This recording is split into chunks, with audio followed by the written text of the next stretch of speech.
నమస్తే, welcome to our channel. ప్రస్తుతం మనతో జ్యోతిష్య పండితులు ఫణి భాస్కర్ శర్మ గారు ఉన్నారు. వారితో మాట్లాడదాం. నమస్తే అండి. నమస్తే అమ్మ. మనకి విశ్వవసు నామ సంవత్సరం వస్తుందండి. సో విశ్వవసు నామ సంవత్సరంలో మేషాది ద్వాదశ రాశులకు ఎలా ఉంటుంది, అలాగే వారు పాటించాల్సిన పరిహారాలతో పాటు అసలు గ్రహస్థితి ఎలా ఉంది, గ్రహ సంచారం, గ్రహస్థితి, ఆదాయ వ్యయాలు కూడా ఎలా ఉన్నాయో ఒక్కసారి చెప్పండి. శ్రీ గురుభ్యో నమః, శ్రీమాత్రే నమః. నమస్కారం అమ్మ. అలాగే వీక్షకులందరికీ కూడా శ్రీ విశ్వావసునామ సంవత్సర శుభాకాంక్షలు.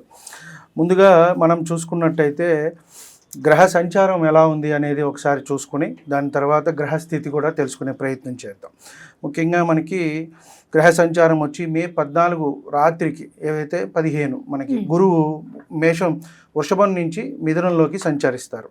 అలాగే మనకి శని భగవానుడు వచ్చి రేపు మార్చి 30వ తారీఖు కుంభం నుంచి మీనంలోకి సంచారం జరుగుతుంది. అలాగే రాహుకేతువులు కూడా వచ్చేటప్పటికి మే 19వ తారీఖు మీనం నుంచి కుంభంలోకి రాహు వస్తారు. అలాగే కేతువు కన్య నుంచి సింహంలోకి వెళ్తారు. సో ప్రధానంగా ఈ గ్రహస్థితిని మనం చూసి ఆధారం చేసుకుని మనం ఫలితాలు అనేవి నిర్ధారించడానికి మనం ప్రయత్నం చేస్తాం. ముఖ్యంగా ఎలా ఉంటుంది, ఏ రాశి వారికి ఎలా ఉంటుంది, వారికి నడిచే ముఖ్యంగా మహర్దశ అనేది ముఖ్యమండి. ఇది ఏమిటి అంటే గోచార ఫలితాలు, గ్రహ సంచారము అనేది మనం చూసుకుంటాం. ప్రతి గ్రహం కూడా ఒక నిర్దిష్టమైన సమయంలో కాలం తిరుగుతూ ఉంటుంది. రవి కానివ్వండి, రాహు కానివ్వండి, గురువు కానీ అతి ఎక్కువగా తిరిగేది వచ్చేటప్పటికి 2.5 సంవత్సరాలు శని భగవానుడు ఒక్కొక్క దాంట్లో. కాబట్టి ఈ సంచారం మనకి మార్చి 30వ తారీఖు 2020 నుంచి 2027 చివరి వరకు కూడా మీనరాశిలోనే ఉంటారు. మనం ఇప్పుడు గ్రహస్థితి గురించి తెలుసుకున్నట్టయితే మనకి ఉగాది రోజు మార్చి 30వ తారీఖు మనకి ఉగాది అనేది రావటం జరిగింది. వృషభంలో గురువు, మిథునంలో కుజుడు, కన్యలో కేతువు, తక్కిన 6 గ్రహాలు కూడా మనకి మీనంలోనే ఉన్నాయమ్మ. ఇవి వచ్చేటప్పటికి దీన్ని షష్టగ్రహ కూటమి అని కూడా మనం చెప్పుకుంటున్నాము.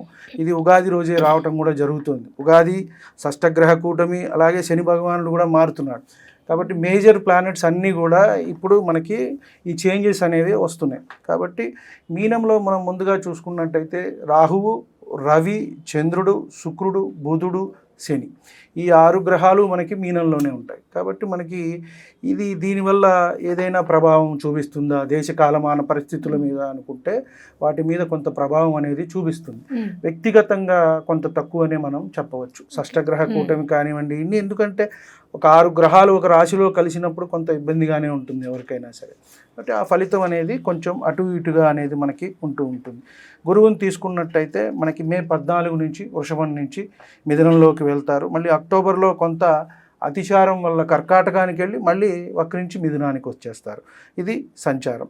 అలాగే శని సంచారం చూసుకుంటే మనకి మీనరాశిలో సంచారం జరుగుతుంది. జూలైలో కొంత వక్రించి అక్కడే ఉంటారు మీనంలోనే, మళ్ళీ మనకి అక్టోబర్లో వక్రం అయిపోతుంది. అలాగే రాహుకేతువులు మే 19 నుంచి కూడా సంచారం అనేది కుంభంలోను రాహువు, అలాగే సింహంలో కేతువు అనేది సంచారం జరుగుతుంది.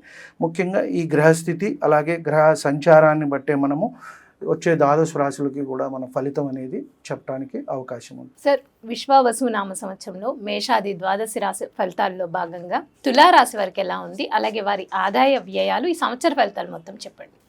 నమస్కారం అమ్మ. ముందుగా శ్రీ విశ్వావసునామ సంవత్సర శుభాకాంక్షలు అందరికీ. ఈ వీడియోలో మనం తులారాశి వారి గురించి తెలుసుకునే ప్రయత్నం చేద్దాం. ముఖ్యంగా చిత్తా 3-4 పాదాల వారు, స్వాతి 4 పాదాలు, అలాగే విశాఖ 1-2-3 పాదాల వారు తులారాశి కింద మనకి వస్తారు. వీరికి ఈ సంవత్సరం అంతా కూడా బాగుందమ్మా. ముందుగా చూసుకున్నట్టయితే ఆదాయం 11, వ్యయం 5, అలాగే రాజపూజ్యం 2, అవమానం 2. వీరికి ఒక్కళ్ళకే ఈ ఏదైతే మనం చెప్పుకున్నామో ఆదాయ వ్యయాలు ఇవి కనబడతాయి అని మనం చెప్పవచ్చు. ఒకంత వీరికి అన్నీ కూడా అనుకూలమైన ఫలితాలు అనేవే కనబడుతున్నాయి. వృషభ రాశి తర్వాత అత్యంత యోగవంతంగా ఉన్న 2వ రాశి ఇది తులారాశి. 3వ స్థానం వచ్చి మనకి సింహ, ధనస్సు 3 ఇవ్వాలి, లేదు 4 ఇవ్వాలి వాళ్ళకి. 3వది వచ్చి కుంభరాశి వారికే ఇవ్వాలి. కాబట్టి అత్యంత యోగవంతంగా ఉన్న 2వ రాశి వృషభ రాశితో పాటుగా శని, గురువు 2 బలాలు సమృద్ధిగా ఉన్నాయి. కాబట్టి అన్ని సానుకూలమైన ఫలితాలు, ఆత్మవిశ్వాసం పెరుగుతుంది, ఆదాయం పెరుగుతుంది. ఉద్యోగంలో కూడా కృషి అనేది ఎంత చేసినట్టయితే వీరికి అంత బాగుంటుంది. కాబట్టి తగిన గౌరవం అనేది వీరికి వృత్తి ఉద్యోగాల్లో లభిస్తుంది, వ్యాపారాలు బాగుంటాయి, ప్రమోషన్లు కూడా వస్తాయి, అన్నదమ్ములు అక్క చెల్లెలతో సత్సంబంధాలు, ఆరోగ్యం బాగుంటుంది, ధార్మిక కార్యక్రమాల్లో కూడా పాల్గొంటారు, భక్తి విషయాల్లో కానివ్వండి, కొంచెం తీర్థయాత్రలు చేస్తారు. అలాగే ఎంత కష్టపడితే వీరికి అంత ఫలితం ఉంటుంది. ఈ సంవత్సరం విద్యార్థులు కూడా బాగుంది, అలాగే పరీక్షల్లో విజయాలు సాధిస్తారు, ఎంట్రన్స్ ఎగ్జాములు రాసేవాళ్ళు వాళ్ళు కూడా. అలాగే వివాహం కాని వారికి వివాహం, సంతానం లేని వారికి సంతానం, కుటుంబంలో ఈ సంవత్సరం అంతా కూడా మంచి జరుగుతుంది, అంత ఆనందకరమైన వాతావరణం అనేదే వీరికి సూచిస్తుంది అని మనం చెప్పవచ్చు. గురుబలంతో పాటు వీరికి శని బలం కూడా ఉండటం వస్తుంది. షష్టంలో శని సంచారము, అలాగే భాగ్యంలో గురు సంచారం. ఇంత చూసుకుంటే వృషభ రాశిలోనే వీరికి కూడా చాలా బాగుంది.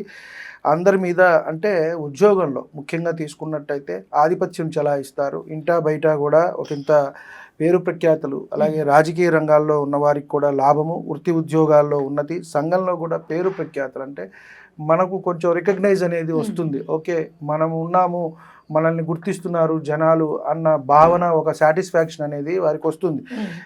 ఇంతవరకు చాలా ఇబ్బంది పడ్డాము, అసలు మనం ఎంత చేసినా ఇంతే, మనకు కూడా డెవలప్మెంట్ లేదు అన్న భావన ఒక్కొక్కసారి ప్రతి వ్యక్తికి వస్తుంది, ఒక మనిషికి అనిపిస్తుంది, అరే మనం ఎంత చేసినా ఇక్కడే ఉన్నామే అని.